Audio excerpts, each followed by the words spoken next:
बिस्मिल्लाहिर्रहमानिर्रहीम।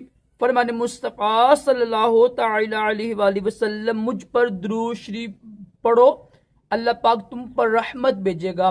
सल्लु अल हबीब।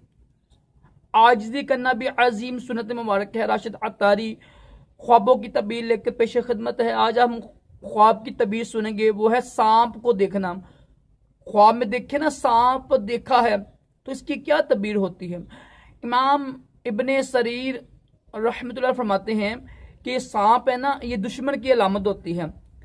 तो दुश्मन के साथ सामना होगा, नुकसान पहुंचेगा। अच्छी तबीर नहीं है, तौबा इस्तग़फ़ार करें, रब की बारगाह में यानी तौबा करें। तो यतीमों को दे दें कुछ, तो इंशाल्लाह इसकी बरकत से तबीर ज़ाहिर नहीं होती है। अल्लाह पाक हम सबको भी अच्छे ख्वाब दिखाए, अपने प्यारे महबूब सल्लल्लाहु अलैहि वसल्लम की ख्वाब में ज़ियारत नसीब करे।